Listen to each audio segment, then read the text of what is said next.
நண்பர்களே, தமிழ் சினிமாவை பொறுத்தவரைக்கும் பெரிய ஒரு உச்சத்தில் இருக்கக்கூடிய நடிகர் தான் தளபதி விஜய். ரொம்ப கஷ்டப்பட்டு பெரிய ஒரு உயரத்துக்கு வந்திருக்காரு. தளபதி ரசிகர்கள் எல்லாருமே பார்த்தீங்க அப்படின்னா, சர்க்கார் திரைப்படத்தோட ரிலீஸுக்காக தான் ஆவலா எதிர்பார்த்து காத்திருக்காங்க. கடந்த ஜூன் 22ஆம் தேதி பார்த்தீங்க அப்படின்னா, இளைய தளபதி விஜயோட பிறந்த நாளை ரொம்பவும் கோலாகலமா தளபதியோட ரசிகர்கள் எல்லாருமே செலிப்ரேட் பண்ணாங்க. ஒவ்வொரு வருஷமே சூப்பரான புது புது விஷயங்கள்லாம் பண்ணுவாங்க. அந்த மாதிரி தான் இந்த முறை சூப்பரா செலிப்ரேட் பண்ணாங்க.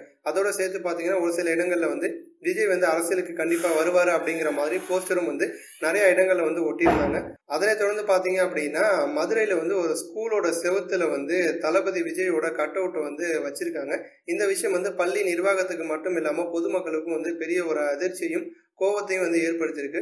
பொதுவாக ஸ்கூலோட செவரா இருந்தாலும் சரி, காம்பவுண்டா இருந்தாலும் சரி, எதுலையுமே சுவரொட்டிகள்லாம் எதுவும் ஒட்டக்கூடாது அப்படின்னு தான் சொல்லியிருப்பாங்க. அப்படி இருக்கும் பொழுது ஒரு சினிமா நடிகரோட போஸ்டரை, பேனரை பள்ளி சிவத்துல ஒட்டியிருக்க விஷயம் பாத்தீங்கன்னா பொதுமக்கள் மத்தியில பெரிய ஒரு கோவத்தை ஏற்படுத்தியிருக்கு.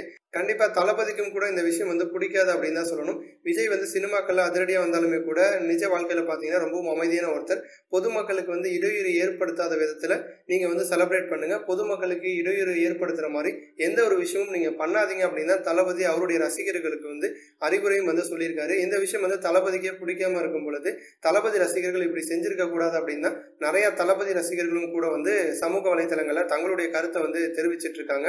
இது போன்ற இன்னும் பல சூப்பரான சினிமா செய்திகளை தெரிஞ்சுக்க ரெட் கலர் பாக்ஸை கிளிக் பண்ணி நம்ம சேனலை சப்ஸ்கிரைப் பண்ணுங்க. கூடவே பக்கத்துல இருக்க பெல் சிம்பலை கிளிக் பண்ணி எங்களுடைய அப்டேட் செய்திகளை உடனுக்குடன் தெரிஞ்சுக்கோங்க. நன்றி.